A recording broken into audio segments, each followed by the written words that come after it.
Doomsday is upon us. What do we do when shit hits the fan? I think that if all the companies that have the leading AI models shut down right now, I think we'd still be at a point of no returns. What if he put lasers in every Starlink satellite? We've got to the point where the politicians aren't really running the country anymore. I think it absolutely will be used for oppressive government type operations. China's surveillance system is literally called Skynet. I think that it just won't care about us. I think that we'll just be zoo animals. Isn't that going to piss us off?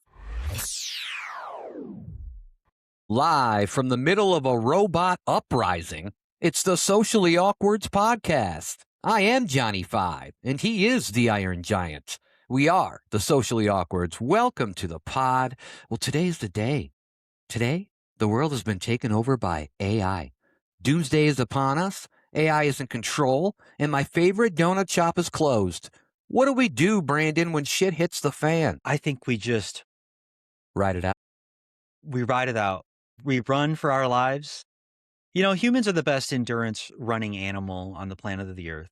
Today, we're going to go over 7 different scenarios, possible scenarios that could happen for a AI takeover event. I want to preface this by saying that I think this is going to be good because I think when it comes to AI, I've been a positive enforcer of AI for most of it, but I'm also on the line of some things and about what it can do and how it could very well do one of these things. Like, these 7 scenarios aren't going to be like out of the realm of possibility. These aren't things that people are going to be like, oh, that's just imaginative. That's never going to happen. It's like, no, I think that all of these have some odds of happening, definitely. But I do think that you are more positive about AI, and I'm still positive, but I'll probably be more negative than you, I would assume, just because I know you got like an AI girlfriend, an AI mistress, an AI, what do the Italians call it? Guma. You got an AI Guma. You got a AI stripper, AI escort, which is the Ford Escort is what I mean. Mhm. So you've got a lot of AI things around you. Yeah. And then I have an AI version of myself that maintains the relationship with all those. Yeah. It's just too Yeah, much for me to because handle. there are times when I'm wondering if I'm talking to you or your clone. And I don't know. I think that one of these days, though, you should probably take your clone for a boat ride and you come back with your clothes dry. All right.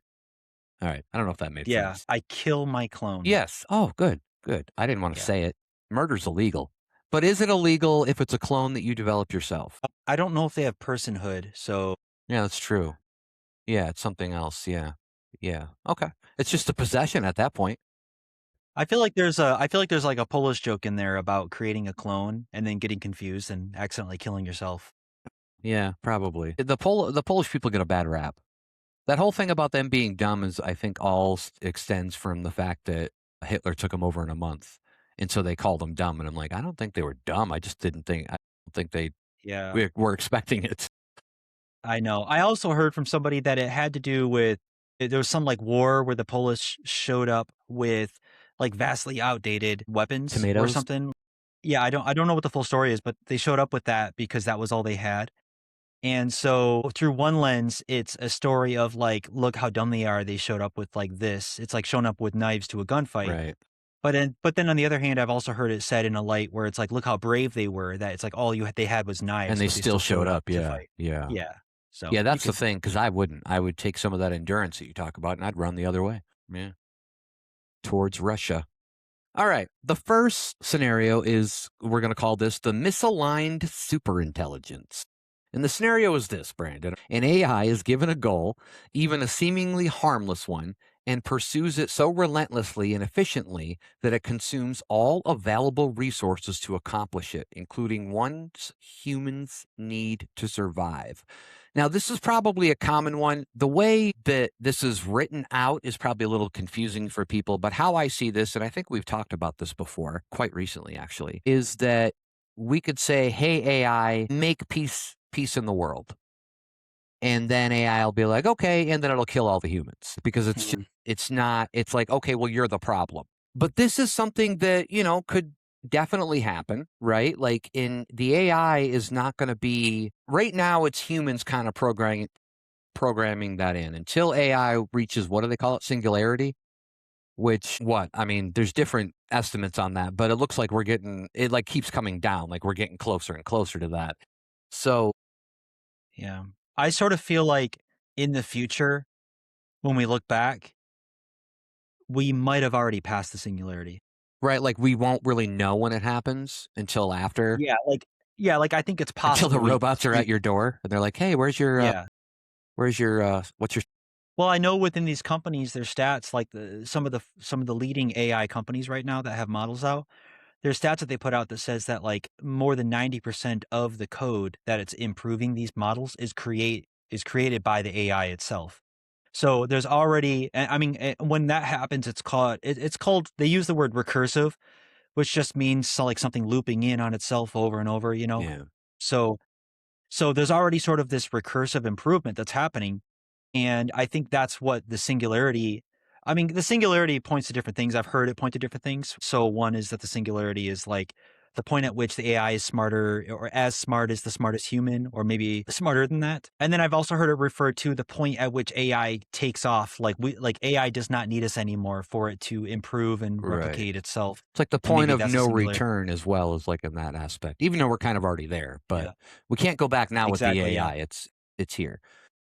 I think we're at a point. I think that if all the companies that have the leading AI models shut down right now, I think we'd still be at a point of no return simply because the open source models are very, very good. Like they're only like 6 months behind in terms of output quality. So it's like if everything shut down right now, people still have access to AI that is only like that's like as good as the AI we just had 6 months ago from the leading companies, which was still mind blowing. Yeah. So yeah, we're past that point. The switch has been flipped. So what do you think about this scenario? Like, I would like to, as we talk about these scenarios, I'd like to each of us give like maybe like an odds or a percentage of what we think if this would actually happen or not in the future. But but just tell me if you're worried about this at all. A misaligned superintelligence. Am I don't Give AI a simple I don't task. worry. I don't worry about it, but it doesn't mean that I don't think it's a possibility. Right. So I think there's lots of competing AIs. So I think that the chances of one of them being misaligned and causing havoc is very high. But I don't know if there is going to be like a global alignment I don't know if there's going to be a Terminator 2 situation, or I guess I don't have to pick two. If any of the Right. Terminators Right. might do. Pick the But best I don't one. know if You there's pick going to the best be. one, Yeah, hands I down. did. Yeah. Yeah. So I don't know if there's going to be a situation like that because I think that we need to maintain a sense of competition between the AIs. I don't like the idea of one monolithic AI where if everything is riding on that, and if it goes wrong, then it goes catastrophically wrong, and if it goes right, it goes amazingly right. I think that we have a better chance of landing somewhere in the middle with competing AI, and that's really what we are doing right now. I think I don't want to get too like red pilled or blue pilled, depending on what your leanings are on the subject. But I think with our current like capitalistic environment, it's sort of helping us. It's helping us to have lots of AI competition, even though it's hurting us in a like tons of other ways that are obvious to most people. Right. Where the economy, losing jobs, things we're probably going to talk about. So that's what I think. All right. Yeah. There's probably been, I mean, this is kind of like a movie situation, right? I mean, I don't know if this is like exactly like a Skynet situation, like in Terminator, but would you say that it would be more harmful or less harmful once AI reached a singularity? Like, if you still have humans kind of controlling AI a little bit, maybe they could curb this unless, some human says do this or whatever. But when AI starts learning and then a human's like, hey, can you make us a better world? I mean, even that right there could make it think, oh, okay, well, you really want a better world? Like, AI, is it going to ask questions? Is it going to do this? And that really just like, do we really know what it's going to look like once we are past the singularity point? Like, do we really know how it's going to act? And I think that's the big question for a lot of people is it's like, what is it going to do? And it does just take Yeah, one bad human sometimes to do anything, right? So you yeah. just never know. But Percentage-wise, you go first so I can get a better idea. Percentage-wise, Yeah, so you can hedge so I can just against hedge that a it little off of bit? yours, yeah. Yeah. So I think I've heard a lot of people say that they think that I've heard a lot of things, 5%, 10%, 20% that they think it's gonna go bad. Some people are as Well, high as this like one 50-50s. specifically, though, like, what do you think? Of this scenario, what are we talking about? The scenario where AI is misaligned Yeah, and yeah, causes yeah. yeah. I think that the misalignment causing catastrophic damage to humans, I'll just say, is probably lower. I think that is 5% is what I feel. Okay, I was gonna say 10. I also trust your opinion on things, and you, I think, pay attention to more AI news than I do. Sometimes I'm only seeing the negative stuff too by just people who are anti-AI, and then obviously, they try to fire up your emotions and do all that kind of things. Um, I'm gonna go 8% just to be a little bit different. And eight, I Just like be a that number. yeah, a bit of a maverick, Yeah, a little bit of a 8%. maverick. Yeah, that's right. All right, so what about this scenario? AI enabled bioweapons. AI dramatically lowers the barrier for designing deadly pathogens. Bad actors or even a misconfigured AI could design and release a tailored biological weapon that wipes out massive portions of the population. AI models are already being tested for their ability to assist in drug synthesis. Well, phonetically, that's how you would say it. Synthesis. The same capability cuts both ways. This doesn't require a rogue AI, just a human with access to sufficiently capable one. Bioweapons. Oh man, but every time I hear bioweapons, deadly pathogens is not something you ever want to hear on the news. Like, that's just not a combination you ever want to hear. Yeah. Not even deadly paths, right? Like, you don't want to walk down a deadly path either. So, what do you think about this one? Do you think that I mean they are using it like they said here, they are using it to test for their ability to assist in drugs synthesis? Why is it synthesis? I don't like that. It feels like it has to be a different word. Yeah, so what do you think? I can see the possibility of this, but I don't think this is a strong possibility. The reason why is because using AI to construct some sort of bioweapon seems like it's sort of taking the long way around using AI for mass destruction. I think that there's faster and better, more potent ways, things that AI is even better at. Yeah. I think AI creating a bioweapon still requires human involvement to a higher degree. Whereas AI for maybe other things we're going to talk about, some sort of cyber warfare or even machine based problems we might face, is more of a direct way to use AI for the catastrophes that it might cause us. So the bioweapon thing, yes, that you could use AI that way, and there may be bad actors that are using it that way. But also by that time, AI will also advance us in our medical capabilities as well. So gene editing is already making leaps and bounds and improvements of things that I've read Good for in the Gene, news and man. I was hoping he'd get some yeah, help. yeah. Somebody edit Gene, please. And now, I mean, just to be frank, if you don't Yeah. mind, if I can be for a Yeah, second, go for it. there's nothing for him out there. But let's say Gene's not being edited and you just have Mr. Frank sitting there. You also have other things. So it doesn't always involve editing genes, but just there's all sorts of scientific medical advancements that can be made with AI. So so if you're going to ask me percentage, which I'm assuming that you're going to, then I think that is probably a lower real risk, which is probably like 1%. What do you think? Let me ask you a question. Starlink, right? Is that what it's called? Elon Musk's thing.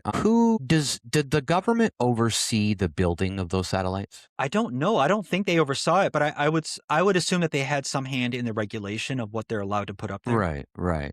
I just But I don't know if don't they know if like they tested saw. it or something like let's just take the scenario. And I know that Elon Musk is kind of a controversial figure. Some people like him, some people don't like him. I think that like what if he put lasers in every Starlink satellite? And then you have like one guy controlling like I mean probably like he could make it so he's got, the fucking remote control for everything or whatever. But Mhm.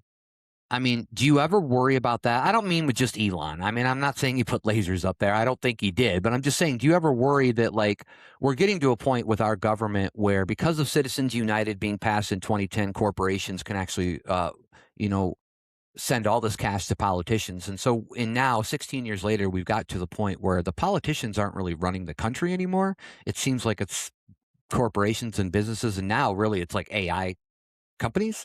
So, do you see like a bad actor situation where that could happen? I mean, this is not necessarily related to this scenario, but like, do you understand the fear of that where it could just be one guy who's just a, because there are those people out there that want to see the world burn, man.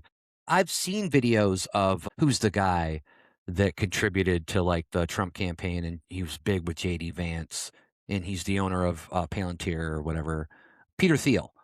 And I've seen videos where he's saying that humans shouldn't even like he's saying like humans should be killed off and not exist. And because we're like in like on one plane you can be that person that's like, well, yeah, that makes sense. I get what you're saying. But on another plane, he sounds really fucking serious about it. And so it's like, that's the shit that scares me is when these AI guys who I feel like were like nerds in high school and they were just like, one day I'm going to take over the world. And we've kind of made fun of that for like decades, but it's kind of happening now. And so do you ever get worried about some type of person like that just being a bad apple or a bad actor or whatever? And now the government's like, okay, you have control over this. And they kind of have to give them that because that technology is just it's needed.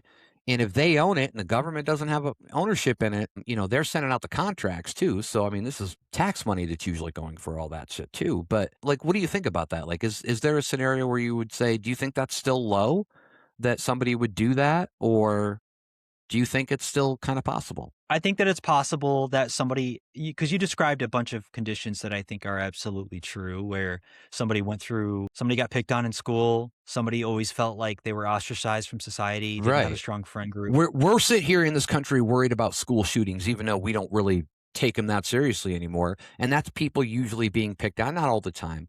Now imagine it on like an exponential global scale. Like, oh, I don't have to go shoot up a school. I can kill anybody I want now. Yeah. Um, I don't believe that most of these CEOs are actively trying to bring about the destruction of the world around them. But I think that it's possible it can happen as a side effect of the skewed way that they see the world. Like you were talking about somebody who sort of sees AI as the next evolution of humans. Right.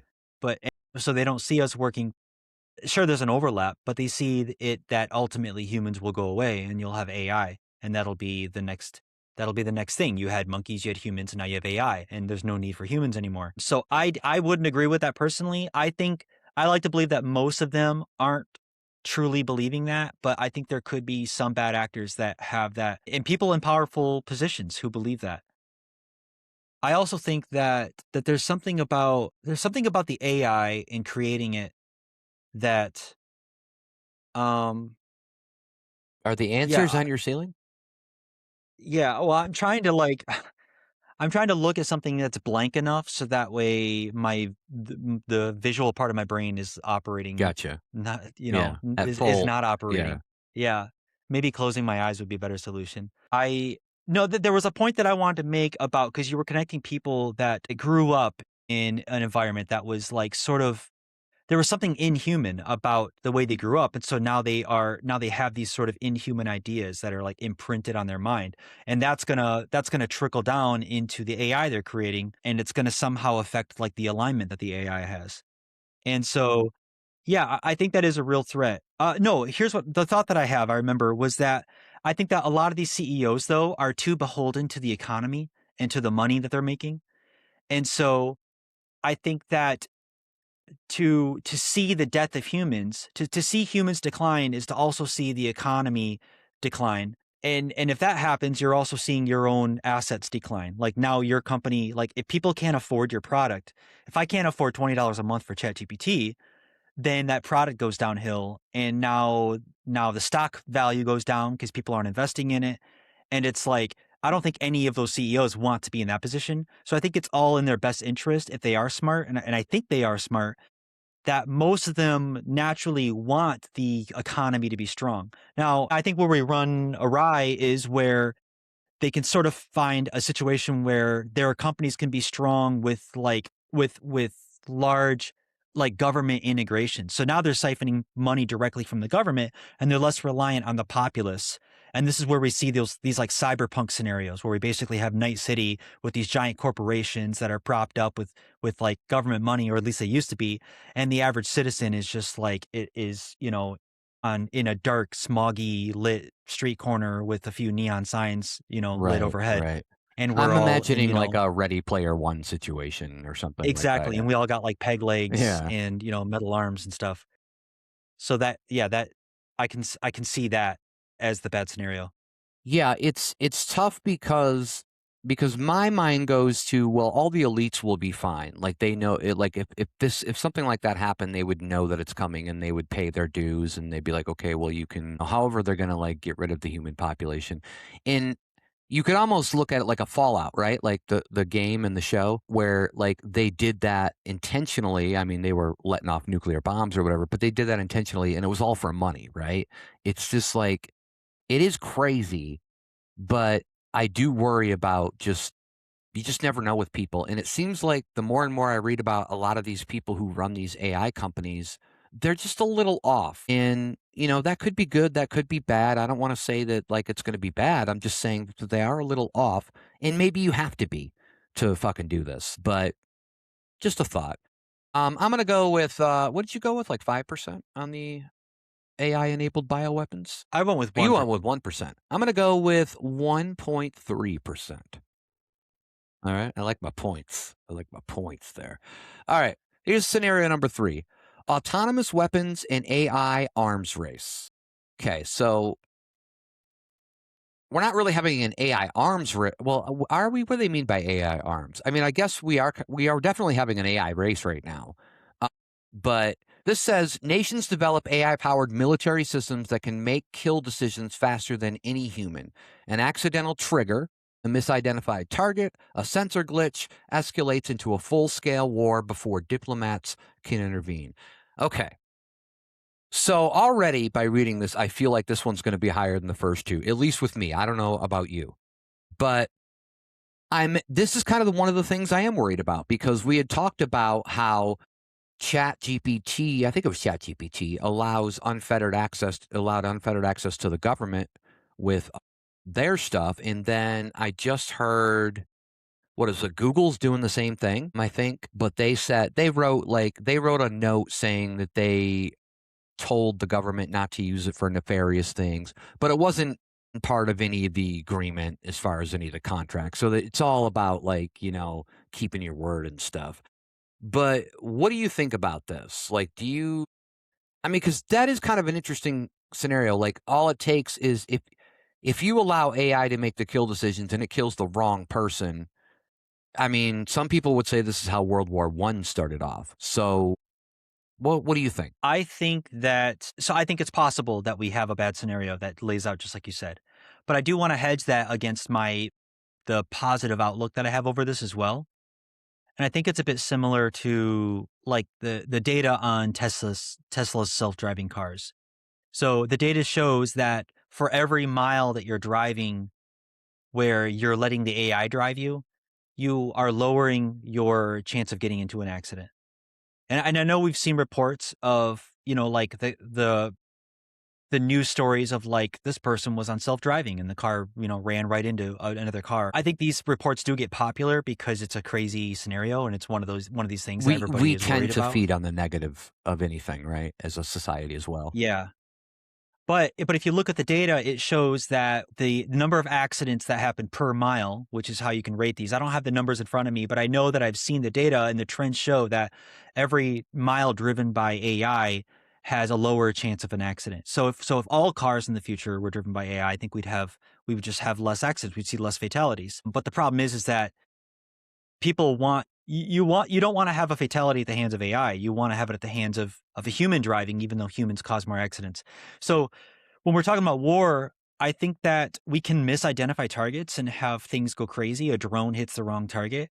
I actually think that that we probably have an astonishingly large amount of these types of accidents that happen with Yeah, humans, yeah, where humans misidentify yeah. targets. Friendly fire is a huge problem. And other things of that nature. So I think that deploying AI in the battlefield probably will actually lessen the amount of mishaps like these that happen, but it's not gonna feel good. That's the thing, is it even though it lessens it, it's gonna be really hard for everybody to swallow that pill that a drone misidentified a target and now a mother and a child is dead, because they were inside of a building that got hit instead of the building next to it. And that should never happen. I think so I think the absolute rates that'll happen will go down, but I don't know if it'll solve the problem that you're talking about. So that is a concern of mine, and I think there will be an arms race. And I think we already are in an arms race, and Ukraine and Russia has been a big testing ground for that. And we've seen breakthrough, drone kind of style warfare, Right. which is absolutely crazy to see in our like so quickly in our lifetimes that it's a mini Terminator wartime scenario that we're seeing acted out in front of us. Are any of those are all still being controlled by humans though, right? Those drones? I We don't don't have know. any like I, autonomous d- drones out there, do we? Or I don't know. okay. I'm not Yeah. sure if they would even tell us until like, we've already had them for like a few years or whatever. So, Yeah, probably. yeah. Probably. So yeah, I think that we have, the US and China are big AI leaders, but I think every other company is developing AIs. And as well, I just talked about Is that the the plural open AIs? AIs. I'm Is? making it the Okay. plural, Okay. yeah. So I think we all also have open source models, which basically is I'm just saying that they're free for people to just grab and use. So this allows smaller countries, countries from I mean, India can probably develop its own AI, but India, Pakistan, Iran, all these Middle Eastern places, European countries that are smaller that don't have the infrastructure for AI building. So it's going to be sort of an equalizer. Like nuclear weapons used to be a differentiator between countries where like only four of them had them, like five or whatever had them, and like three of the five are the ones that held all of them, and like the rest of them had a smattering of nuclear weapons. I think AI is going to be one where it's like everybody's holding onto a nuclear weapon. And so that's going to be interesting. The probabilities of that going catastrophically wrong. So, first off, when we're talking about the probabilities here, I think the real nuanced way to say it is I think it's a spectrum. I think it's like, I think for sure we're going to see things go a little bit wrong. I think that we're probably have a high likelihood of seeing a few things go quite a bit wrong. And then I think we have a lower probability of one or a few things going horrifically wrong to the point where it sets off a cycle that we can't stop and then the earth is destroyed. So the chances of that is I'm going to put that at that's a bit higher. I'll put that at 6.5%. Interesting. When it comes to AI, you're very positive outlook on this, but I want to ask you a question because I know there's a lot of people who were with ChatGPT and other AI companies, and they got out, and now they're kind of expressing, their concerns of how a lot of these companies aren't really utilizing any safeguards or anything. They're just in it to try to be the best. Do you think that those people have credibility? Does that worry you at all? Or are you still putting more trust in the AI companies themselves? Or do you think these people are maybe they got fired or maybe it's just kind of a thing they're just mad about? What do you think about that? It's hard to know. I don't place too much stock in it though. I don't because I just don't know at the end of the day what's going on with those people and their relationships with these companies. So I know that yeah, it's really hard to say. AI is a powerful technology, but I know that people have disputes all the time over money, over power, control, over whose name is on something. Right.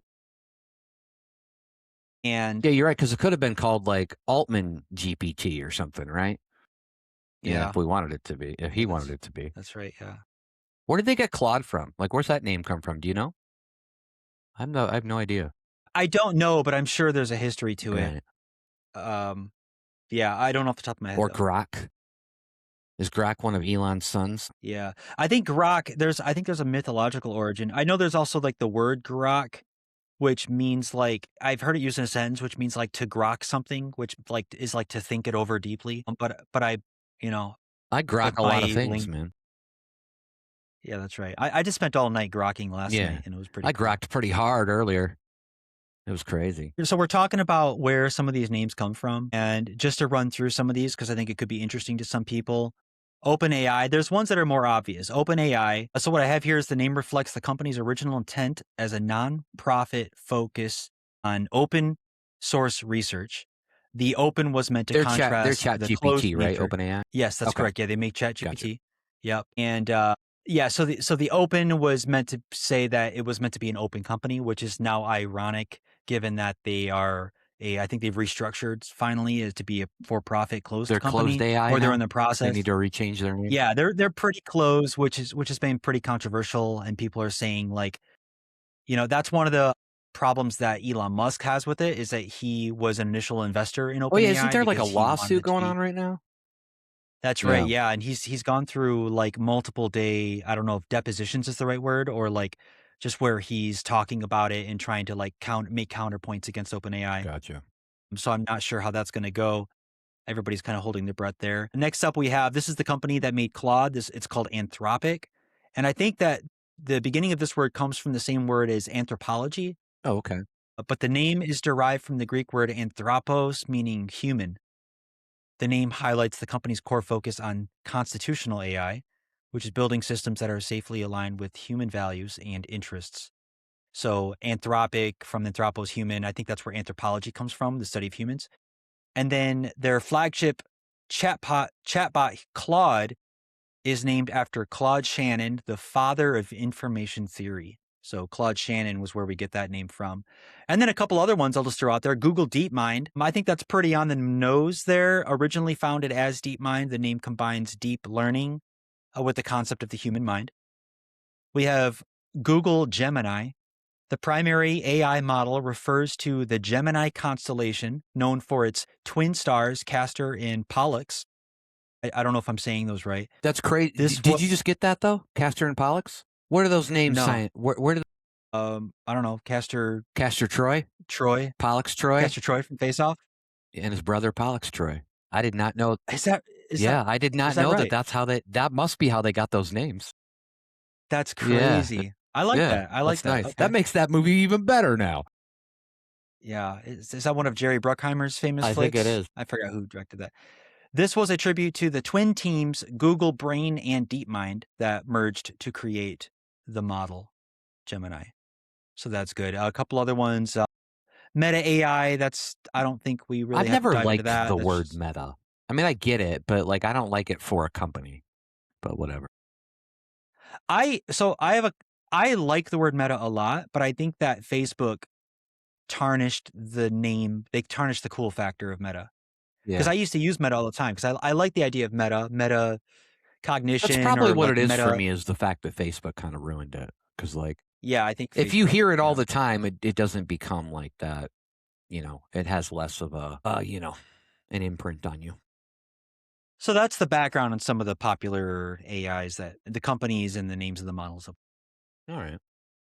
Well, to the autonomous weapons and AI arms race, you gave that a 6.5. Yeah. Okay, I'm gonna give it a 140. No, I'm just kidding. I'm gonna give it a 6.9, just to make this episode a little more, you know, levitatious. Wait, is that a word? Nice. Levitatious? Levitatious. No, none of those were right. All right, let's talk about the fourth scenario we have here. AI enabled authoritarianism slash permanent totalitarianism. A government or corporation uses AI for total surveillance, predictive policing, and behavioral control so effectively that meaningful resistance becomes impossible forever. I'll tell you what, this one is being employed already a little bit, and this one scares me. I don't like that they're using things now to skirt around the Fourth Amendment to have warrantless searches on people. And I feel like that, we had talked before about flock cameras and other things that they use. Palantir uses their own thing to identify, the ICE agents use that to identify people. This one is worrisome for me, probably more so than the first three. How do you feel? I worry about it. I don't know if I don't know if I see this being the means of as bringing about doomsday. Yeah. I was going to say, yeah, really quick. I was just going to say that I am worried about this, but I don't see it as like an end of the world situation. I'm just like, oh God, that sucks because Yeah. then we're living in a different type of government and nobody wants that. Yeah. But I think it absolutely will be used for oppressive government type operations. So that is something we have to be careful of. I think that there are some AI companies that have publicly rallied against deep like government integration. However, I don't know if this is just like I don't know if this is just for PR that they're doing Yeah. this or if the people who lead these companies actually have these kind of convictions within themselves.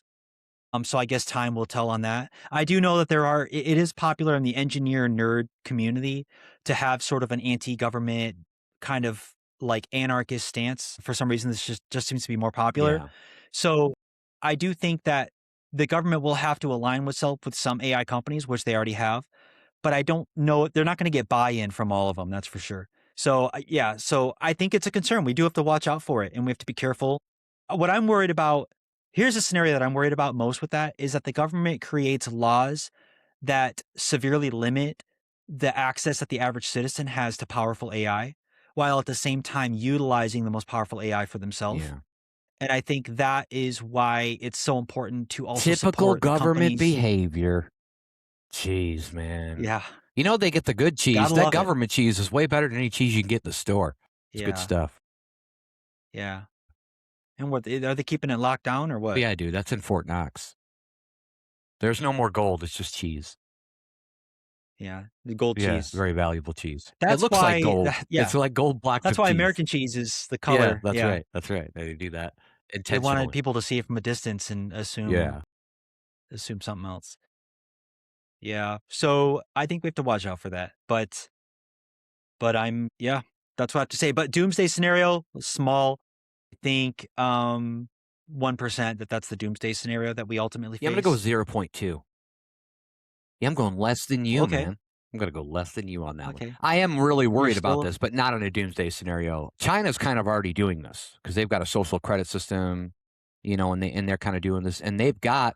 I don't know if people know this, but their surveillance system is literally called Skynet, which I don't think is the greatest name for it, and they are already letting other countries get in on that, which means they're going to have the upper hand now with those other countries. And I think that's probably the biggest thing with the AI race, right? Because like the president and this administration wants the US to win the AI race. China, it's really just us and China, right? Really that are kind of like the main competitors in this thing. But a lot of people I think a lot of people should know that it's not about who wins the race. It's about whose technology is going to be integrated into the rest of the world, whether it's China's or the United States. So it doesn't necessarily mean that person has to win the race. It's just about who's, you know, going to take over. And then you've got all these other countries where if I was living in a country where another country's AI, it is kind of weird. And it's like you're almost at the mercy of that. So yeah, it's a situation.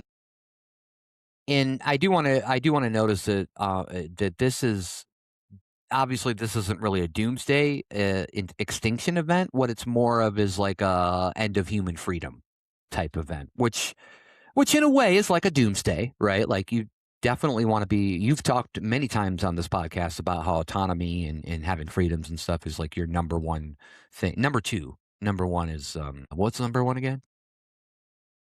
Chick-fil-A. just just just Yeah, yeah.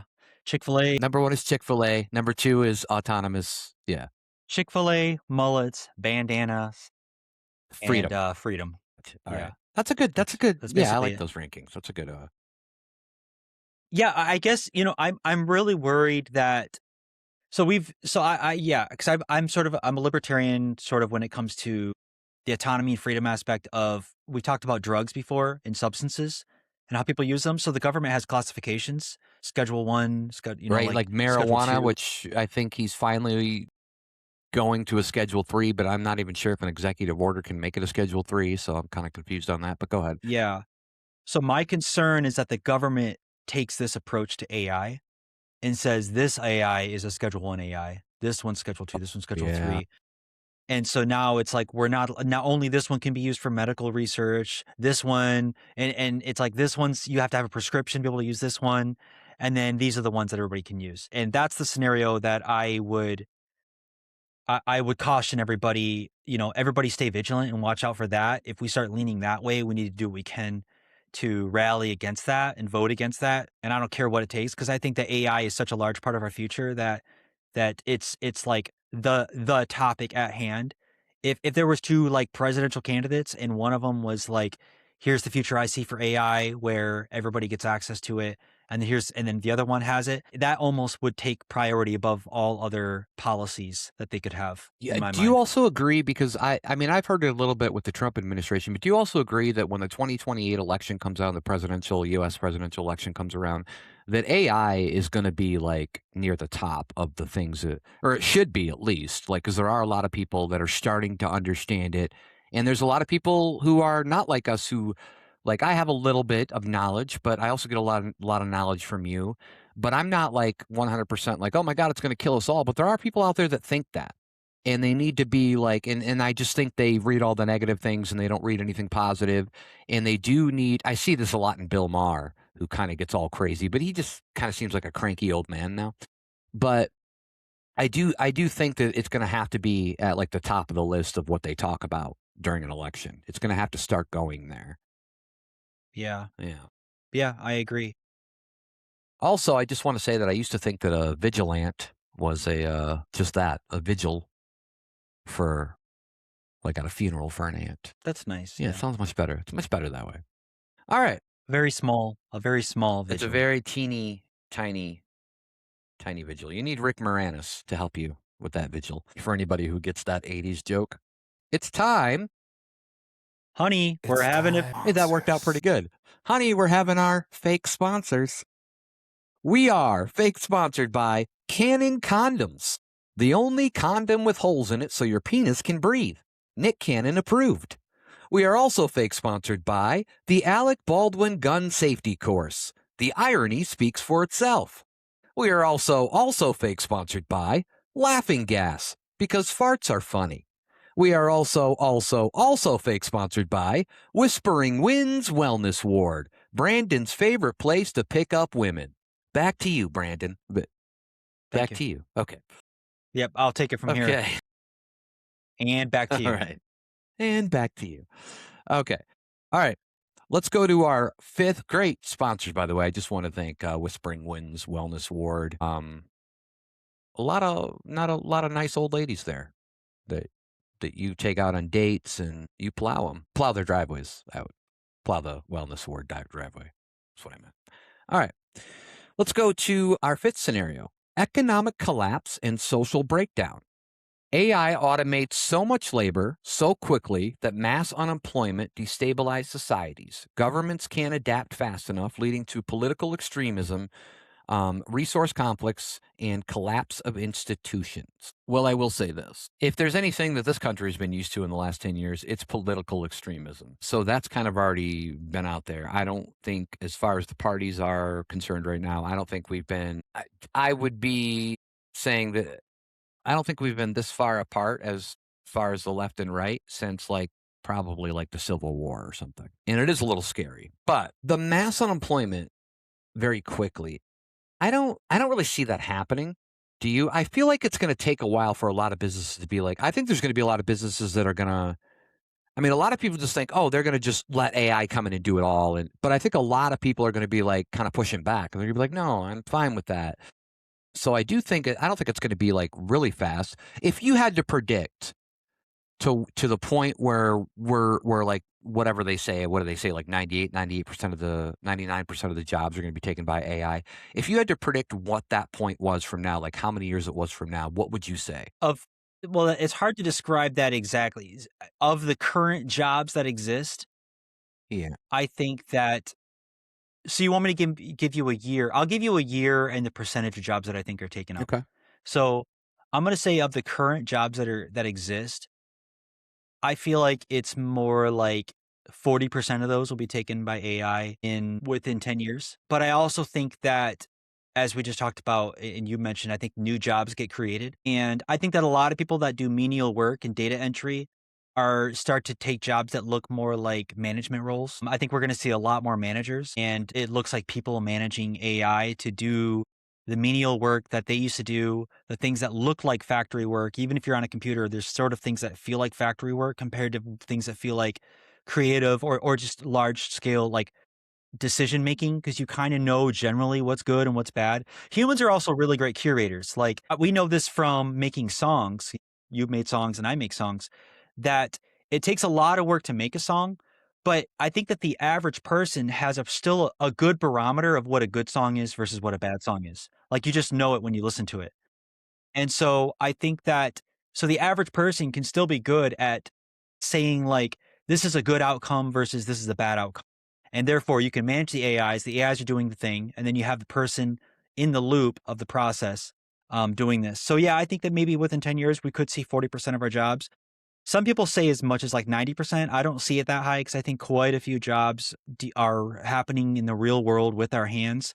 I think that robotics is coming up really fast, but I don't see it. I think there's going to be I think that we're going to get 90% there. And then the long tail of robotics is going to take another 20 years to figure out. There's going to be lots of little things that humans do that robotics just aren't, that can't quite figure out. It's like finger dexterity is still something that people are really trying to figure out. Yeah, Yeah. yeah. You got something? You got a joke for No, that? no, no, no. Oh, Maybe I have a Dexter joke. No, I don't. No, so I yeah, was just going to say that when I always heard about AI growing up and it's going to take over jobs from, I didn't hear it much, but from when I did, like it always sounded like it was going to be the robots first. But it's really not that.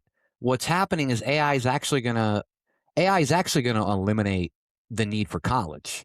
It's going to take all those jobs first, which is kind of starting to do. Like you can see, I've read certain articles where there's a lawyer offices that aren't hiring people who've just passed the bar exam because like the AI does better than they do. And so that's what's kind of weird to me is it's like, well, I guess that's cool, but it also kind of sucks because what are you leaving right now? You're leaving like more of the menial jobs. You're leaving more of the like, okay, well, yeah, we still need janitors. We still need, we still need people at the fast food place. We still need this and that. And I think that'll take a while before all of that gets automated. So it is kind of shitty because I'm like, oh, damn, like they're taking all the good jobs for like the jobs that people go to school for. And now you're actually going to have, it's kind of going to be weird because in a way you're almost going to be a slave to AI for a little while because the AI is doing all the good technical work and the stuff that requires like a knowledge base. And you're just going to be like, okay, I guess I got to clean this data center with my mop or whatever, and it kind of is like, oh God, that kind of fucking sucks. And we're going to be just humans who are going to be working like construction. It's going to be a while. Like I know they have like 3D printing and stuff, but it's still going to be a while, I think, before they can get like a house without any people, you know? yeah, And and so there are a lot of these jobs where they're back-breaking work and they're things that really do fuck up your body later on in life. And so it kind of sucks that it's still going to be these that are going to still be available. So I just like I yeah. get a little I actually think that janitor work probably will get automated away at some point yeah. Yeah, I'm assuming fairly and that's quickly. actually another question I want to ask because a lot of AI experts or whatever they'll call themselves experts will say like, oh, it's going to take over 99% of jobs, but I never hear like what jobs it's not going to take over. Now I've thought about this for a little bit. I'm like, okay, you know what? Here's the thing, like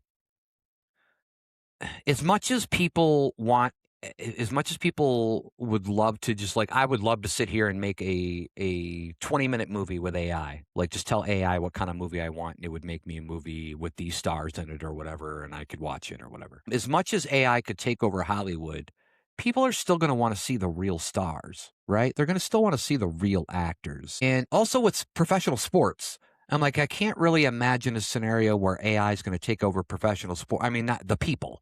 Like it might, take over some other aspects of it, but like we're not going to want to watch robots playing football. I mean, maybe we will, but we're still going to want to watch humans. But can you think of other jobs?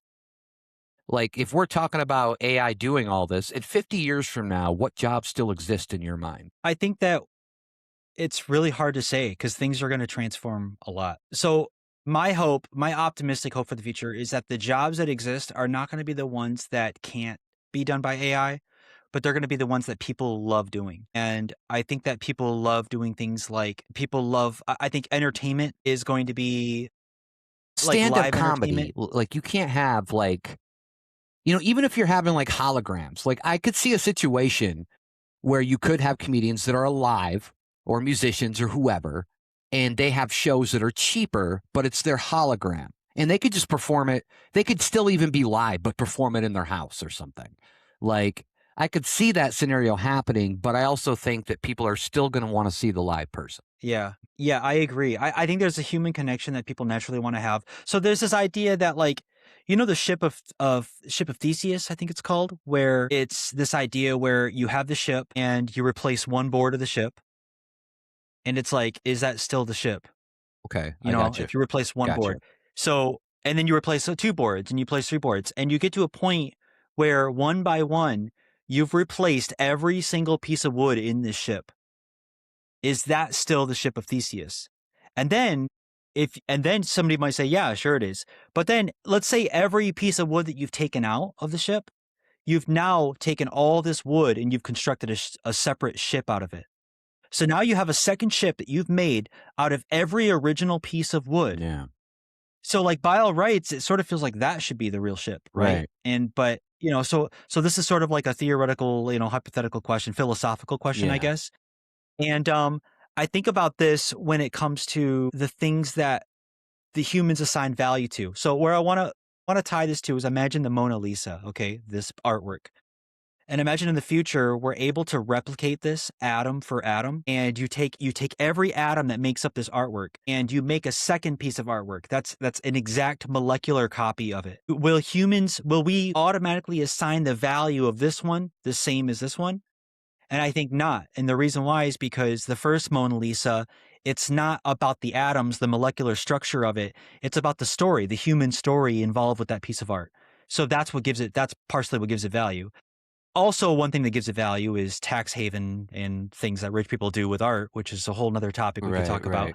Write that down. But so we can see real world examples where people care about things because it has a story attached to it. So I think that there's plenty of industries, like you said, stand-up comedy, other entertainment, music, and other things that we're going to be watching, actors on TV, where there's going to be sort of a human story element that we do want. We just enjoy it more because of the story that's wrapped up into it.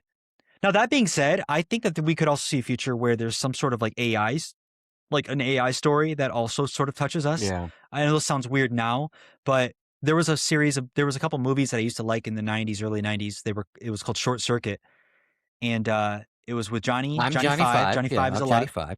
That's right. And Great I think that movie. if we had a robot like Johnny Five, God. and there and he learned things, must have more input, Right. learn things about the Yeah. world, and then Johnny Five created the piece of art. I think that that might have value because there's a story. There's like Johnny Five's story was interesting to me. So that's an example of a purely AI system that still generated something where the process had more value than just the output. And that's sort of, I don't know, a future I don't know if we're ready for yet, but there's something interesting No, there. I get, yeah, that's actually a good example because, in the same aspect, if you're not talking about AI, if a serial killer did all this crazy shit, but then like drew this crazy picture of like how his life was or something, and everybody like it was really good art, the story enough might be like it'd be weird. It'd be like, oh, why would you want a serial killer's art? But that would also make it more valuable just because that's just the way the world works because a serial killer like painted or whatever. But so, yeah, I could see that scenario happening. And you know what? I'm ready for it. And I know there are people that are definitely going to be people pushing back on that. I have kind of a side note that's unrelated to AI, and it just came into my head. And I've been thinking about this for the last few weeks, and I want to get your opinion on it.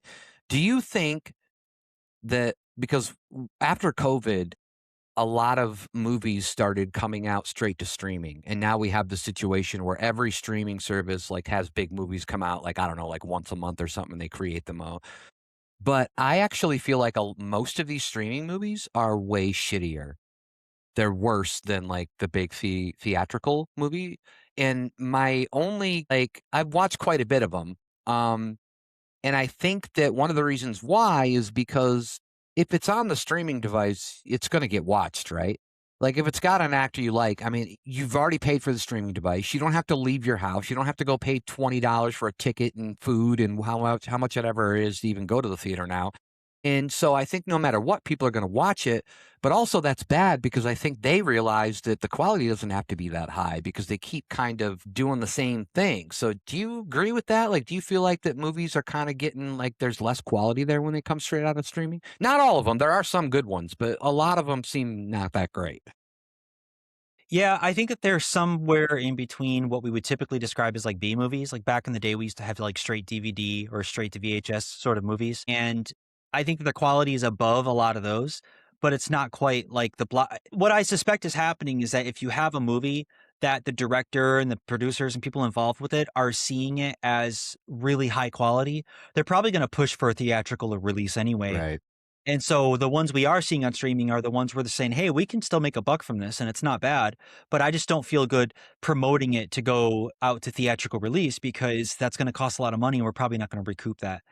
So that's what I think is happening there. That being said, I do see a time in the future where theatrical release movies have a major decline. Like we've already seen, I think, some decline there, but like my preferred way to watch movies is actually not in the theater. I prefer to watch it I at home. think that 20 years ago, if you would have asked this country how they prefer to watch movies, I think the majority probably would say theater. But I think it's totally different now. I think that if you were to ask the country as a whole, the majority would probably say at home. Yeah, I mean, my reasons are because, and this happened. This was really big when, like, I think that the director was upset about Dune when it came out because it was during the pandemic and HBO had, I think, put it out on HBO Now or whatever their Yeah. services. And I don't think Dennis, I don't know how you say last name, Villeneuve, Dennis. So the director for this, I don't think was very happy with that. The actors, I feel like some of them were blindsided. I think they were talking about where they expected they were making this movie. It was going to be a theater movie and it just comes out on streaming. Yeah. It still did very well, but that for me was an enjoyable thing because because technology has come a long enough way where I could sit in the comfort of like, I really like absorbing myself into a movie. Yeah. I watch it. I have a 4K monitor or a screen that I can watch it on, which is very crisp, very clear. I can sit in the privacy of my room. I can put on headphones that are very high quality. Sound is piped directly into my ears. And then I can watch this. I can eat food. I can eat a steak and watch it at the same time, which you can't do at most movie theaters. Oh, I try. I can Yeah, pause I it. try. I try Yeah, though. you could try. Yeah, you ever try smuggling a steak in the back pocket? Yeah. Yeah. I do that all the time. I just do it in the front pocket. And then Yeah, I'm like, if you want to check, go yeah, for it. And they're like, nah. yeah, yeah. One guy thought I was happy to see him and found out it was A1 Yeah. sauce. So that whole situation Then it was happened. a burning sensation for a minute. Yeah. I got the bold variety. So you can pause at any time. You need to go to the bathroom, you pause the movie. No longer are you running to go and try to get back before and wondering what you Right. missed. And having if you try to figure it out, you can't talk to anybody because you're not supposed to talk in a movie theater. If you get a phone call or an important text, you can take time out to answer that or respond to it and you're not ruining everybody else's movie watching experience. Another big one is, like some people that are more so during the pandemic, it was a really big thing where it's like, do you want to be in a room with 100 other people coughing and Right. laughing and all these little water molecules and droplets floating through the air and that you're breathing in and so now you're going in the movie theater and 3 days later you have a fever because you're coming down with COVID. And then the last obvious thing, there's more that I can think of because I have a whole laundry list of reasons why I think the movie theater is a non-optimal movie watching Right. experience. But the last one is temperature control, is that you're sitting here, Yeah. you wear a hoodie and you sat in the section where it's too hot, or you wore a t-shirt and you sat in the section where the AC is blowing directly on top of you. And so, now, and I will say another thing, which is that the snack gouging is outrageous. Who wants to pay $15 for a popcorn that you're only going to eat half Right. of? I mean, some people eat all of it and no What do shade to they those charge for people. just the butter? 'Cause that's all I want. I just want to take the butter home and put it on Yeah, my own I don't popcorn. know. That might be free Oh, actually. So okay. you can probably, if you haven't squirt it in your hand, you can probably, Isn't it hot? Like, yeah, you can get maybe a pocket squirt of yeah, butter and take that yeah, home. yeah. That's what they call it on the street. Yep. Yeah, I get it. I totally agree with you. And I also think that it's just tailored for certain people. Like when you're young, you go with your friends. When you're older, you're usually going like maybe with your date with your wife or your husband or whatever, or you're going to a family movie and you're bringing the whole family, and then everybody's got like that one kid, one baby who's crying the whole time, and you're like, "Why'd you bring a baby to Debbie Does Dallas?" It's not cool, man. Which was the last movie I saw in the theater. That doesn't make sense because that was like the 70s and I'm not that old. But what was the last movie you saw in the theater? I actually saw Project Hail Mary in the theater Oh, not that did long you? ago. With oh, yeah, because I know Gosling. you're big on Gosling. Yeah, that's right. I put him Yeah, up you're there. He's up. he's a big he's yeah. I like Yeah. Ryan Gosling. I like him a lot, and Yeah. I think he's one of the better SNL hosts too, because he like cracks up a lot during SNL when he hosts it, and he's really good. Okay, when do you think what year do you think was the last time I watched a movie in the theater? 2014. You're close. It's 2011, and it was Transformers: Dark of the Moon. And that was because I was with a date and I was on a double date. So like, I mean, the thing is there are those weird people that go to movies by themselves. I guess I shouldn't call them weird. I should call them brave because I'm not a big. Did you go with somebody when you went or did you go by yourself? Yeah, no, I went with a Okay. group Okay, that's what I was going to say. that Like do you yeah. think it's kind of weird to go by yourself? No, I Okay. don't. You don't want any hate mail. I get it. All right. All right. Yeah. Stay out of my Yeah. Give inbox. me the hate mail, you weirdos. No, I'm just kidding. All right, let's get back to this. Here is our sixth. That word got weird. Our sixth scenario: structure takeover or a cyber catastrophe. An AI, rogue, weaponized, or simply uncontrolled, gains access to critical infrastructure, power grids, water systems, financial systems, and either deliberately or accidentally causes cascading failures. Now, this could not just be our own AI. This is, I think, one of the things we're worried about with China, because they like to, this is how China does things. China doesn't have like that normal warfare. They're not trying to go to war with us.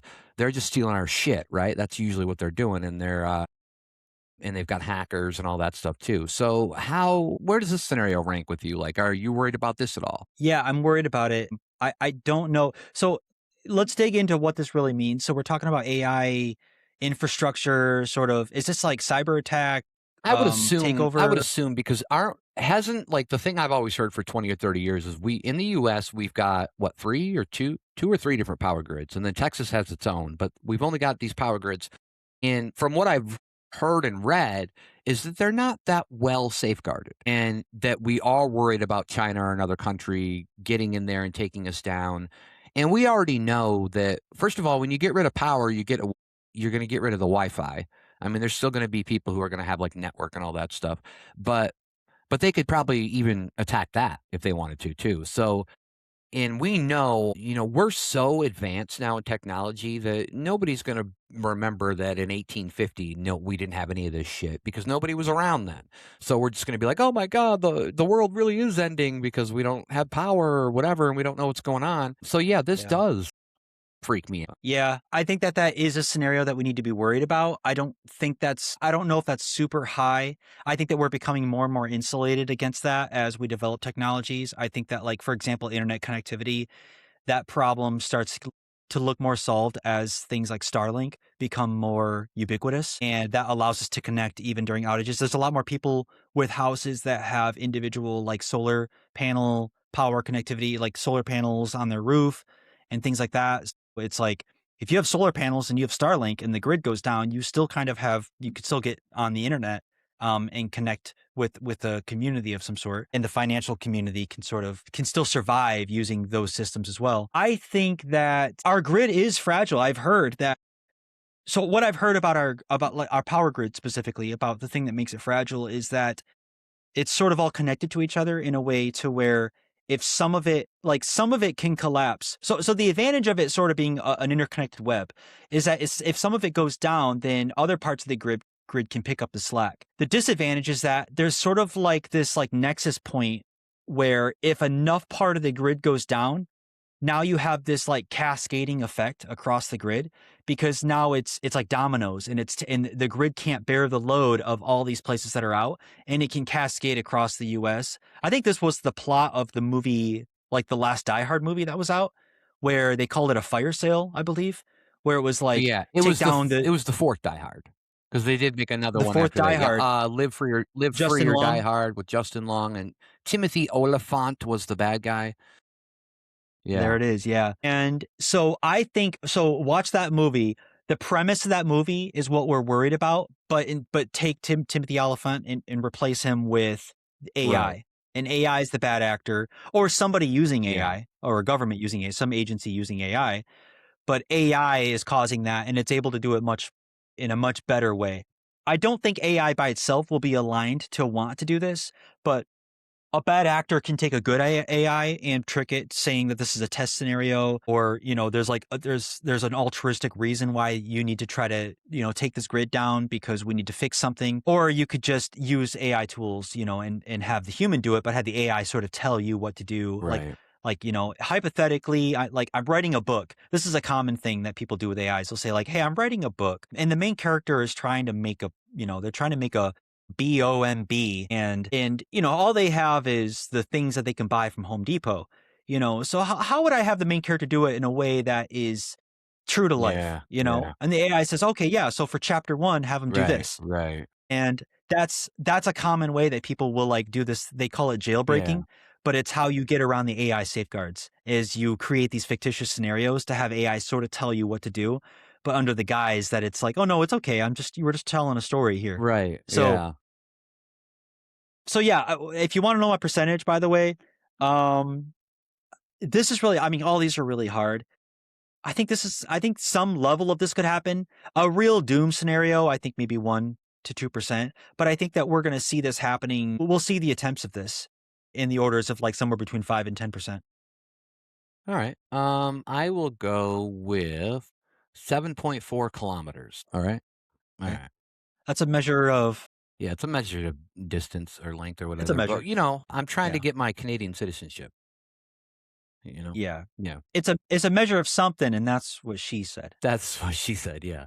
Yeah. If you use kilometers, it's much more impressive.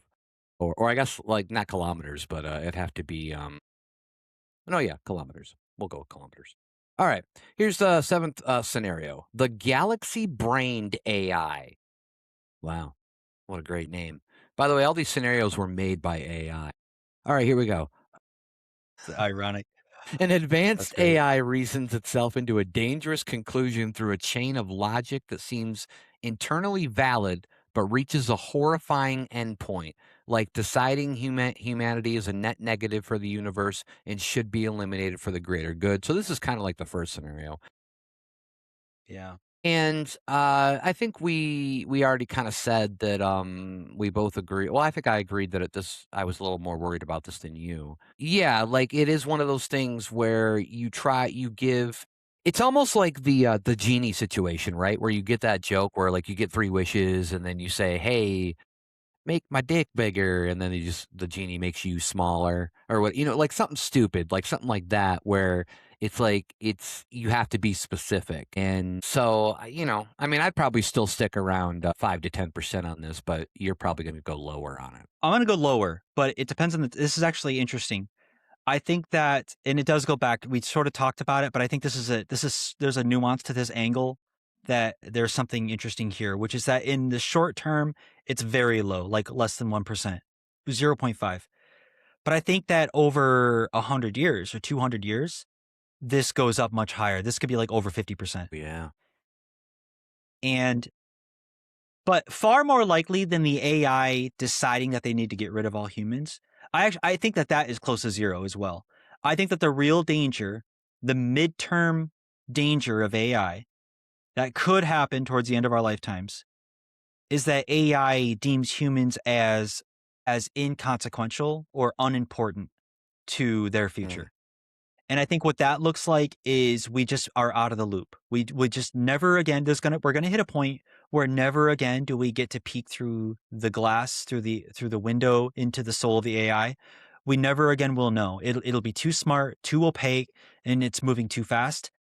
And I think that it just won't care about us. I think that we'll just be zoo animals. The reason why I think this is because I think that it's sort of like looking at ants.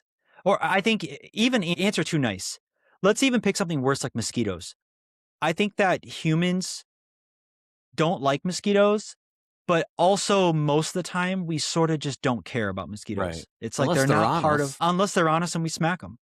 If they're honest, we smack them. If they're spreading disease, we try to stop it. We keep them out. We put on mosquito nets. We develop. I mean, I know I think there's like a gene manipulation that we are trying out with mosquitoes, which allows them. So I don't know how it works, but it allows you can infect one mosquito with it, change its genes, and then somehow it can pass it on to other Right. mosquitoes. But like within like a few generations, it makes it so the mosquitoes either are sterile and they can no longer breed, or that I think that's a little bit wrong, but there's some sort of system where basically we can gene edit a few mosquitoes, they pass it on, and then it ends with basically mosquitoes being eradicated. I think we want to do that to some mosquitoes, and that makes sense. But we don't need to do it to all No, mosquitoes. Like everything's I, there I for a don't reason, think I feel like. I feel like we don't need to intentionally endanger or, eliminate a species. yeah, As much as we exactly. hate it, yeah. I also think that humans are a good source of information for an advanced in the same way that why do we want to keep endangered animals around? I think partly it's because people are like, well, I care about, like I don't want to lose all the Siberian tigers, right? People say I don't want to lose them.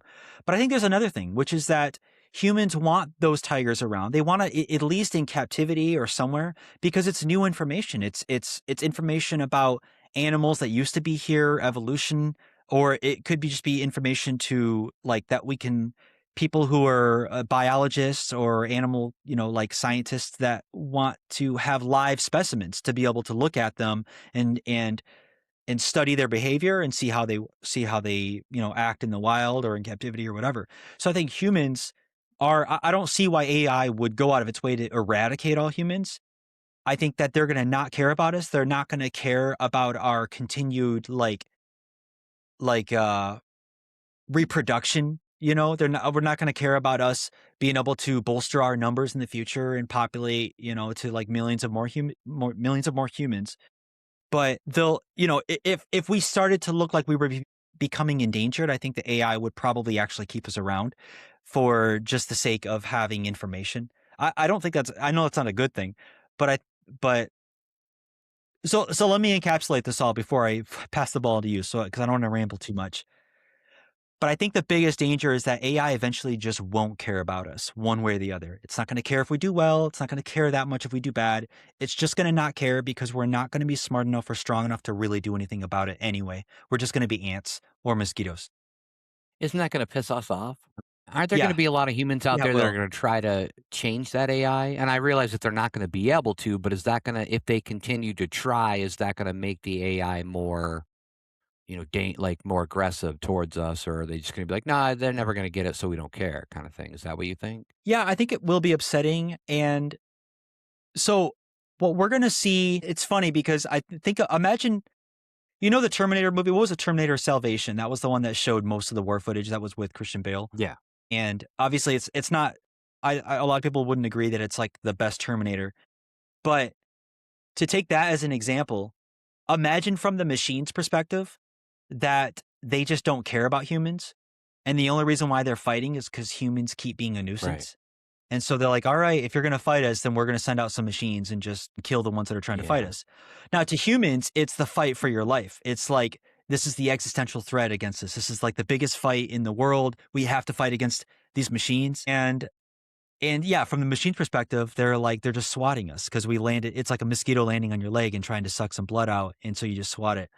So it will be annoying, um, Yeah. and I don't know what we're gonna do about that. Yeah, So it's yeah, it's gonna be it's gonna tough. be crazy. Obviously, I think this is gonna be way beyond our time, so we're not probably not gonna be around to find out. So I guess good luck to anybody that has to deal with anybody that's watching this in the future and they just find it like in the barren wasteland and they're like, "Oh, let's pop this in." It'll be a fun little video for them to watch while the whole world is burning around them. I wanna say that I don't remember the name of this movie, but I watched a movie one time that was really good, and I'm gonna give, like, the twist ending here. But basically, this movie was about, like, Earth, and they were worried there was all these people there that were worried about an alien attack because they had been attacked before, and they knew that they were gonna go back and kinda regroup and come back, kinda like an Independence Day resurgence situation. But then basically what you find out is at the end is that the aliens, because they're in like these weird suits, are actually human beings who had to leave Earth because everybody that was left was AI. The AI wanted more autonomy, and the humans like fought against them. And the AI was actually their memories were erased, so they didn't. So they just thought they were humans. So I thought it was really. So if anybody is hearing this and wants to leave a comment on what that movie was, because it was a great movie with a kind of a cool twist ending to it.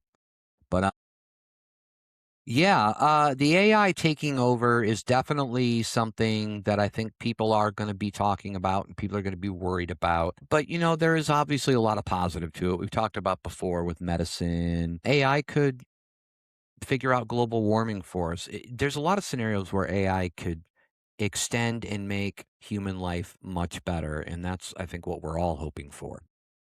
Do you have any words, any parting words, Mr. Iron Giant, that you would like to talk about AI in general, or Doomsday, or AI taking over, or shit hitting the fan? Or, by the way, isn't that like the worst image in your head? Like, I never really thought about it before, but then when people actually say shit hits the fan, and then you start thinking of them, like, oh, I don't want to think about that. That's bad. Like somebody just squirting diarrhea into a fan, and you're on the other end of it. I don't. Yeah, it's Yeah. bad. The idea of it is that it goes Yeah. everywhere. Is that there's no part of your room that is Right. untouched, right? It affects everything. And I think that's the point of the doomsday scenario, is that we're not talking about an isolated event. We're talking about something that is so bad that everything is touched by it. Everything's affected, everything's covered in it, and nothing's saved. That's a new show we're gonna do So, called Touched by an AI. touched by an AI. Yeah, rated R.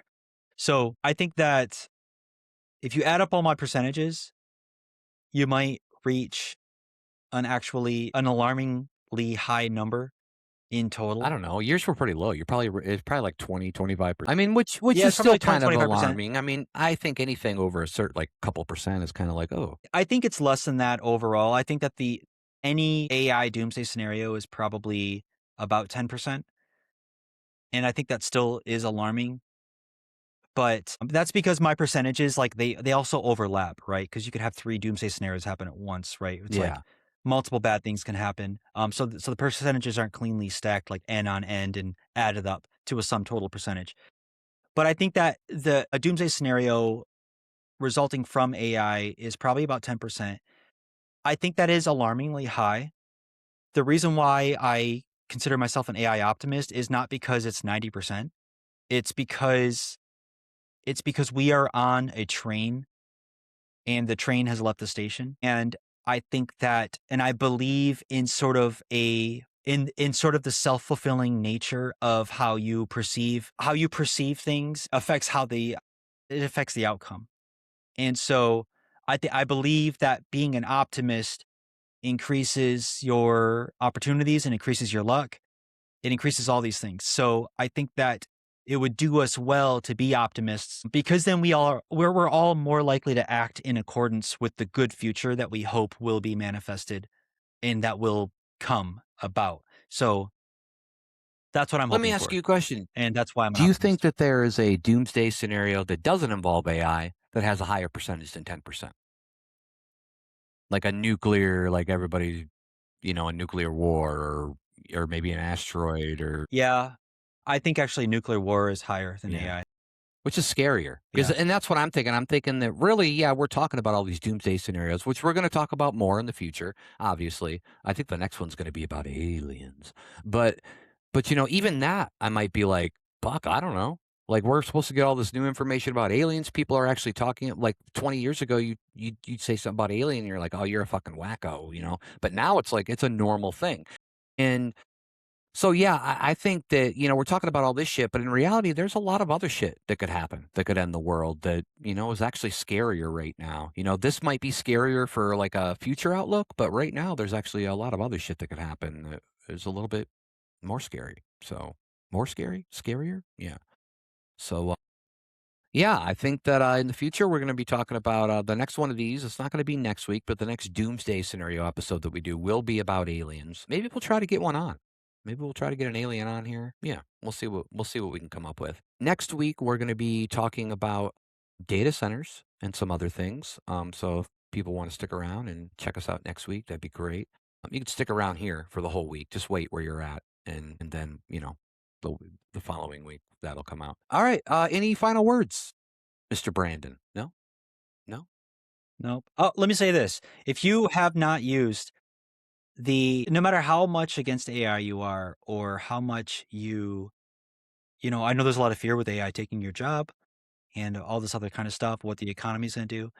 I think that it, you, there is an AI tool that already exists that in some way can benefit you in your life, no matter who you are or where you're living or what you're Yeah. doing. AI And face so, swap, where you take a nude girl and you face. No, don't do that.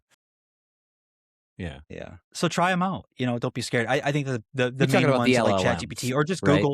Google Gemini. It's right in the Google search. Everybody has access Yeah. to it. Have a ChatGPT, conversation a little bit Claude. deeper Yeah. than Does Apple have one? Yeah. no, they were trying to compete in the race, but they dropped out because they probably realized that they were too far behind, and they didn't want to drop the resources that it would take to develop their own models. So they're piggybacking on others, I think, right now. The Woz is going They'll crazy. likely the The Laos? Woz. I don't even know who actually is running. The I don't. was. It's not Wozniak anymore, is it? I don't even know who the CEO of Apple. No, no, no. No, there was, well, I mean, after Steve Jobs, it was Tim That's Cook, right. and Tim Cook just stepped down, or he's going to step Okay. down, and somebody else is taking his place. The person taking his place was somebody who's been at Apple for, I think, a long time, maybe like 20, 15 years or something like that. And he was a really big product manager kind of guy who oversaw a lot of important products within Apple. So Apple's still in good hands. I don't know. I think that the Apple with AI, the likely thing that they should do is find a mature AI company and buy them out, and then incorporate that internally. Kind of like what Microsoft did with OpenAI, where Microsoft, they didn't outright buy OpenAI, but they created some sort of deal with them that basically essentially is sort of the same thing. So that's my final All right. word Yeah. Go out there and try on an AI. LLM, or large language model, right? That's what it stands for. And yeah, like a Claude or a Chat GPT is nice. But like you said, if you've got an Android phone, everybody's got Gemini. You can go. You might have to download the app or something, but you can go and check out Gemini. And yeah, you can even create your own fake girlfriend on there if you want. If you're that lonely. All right. Oh, that's a doomsday scenario, is just people like AI is going to simulate human behavior so perfectly that pair bonding between humans won't need to happen at the level that God it used forbid if to. they make like a perfect head giving robot. Yeah. That There it people is. can't, no women can compete with. That's gonna be bad. All right. And that's our cue to wrap up. It's been a great show. And until next time, from us to you, have a wonderful week and thanks for watching. Bye.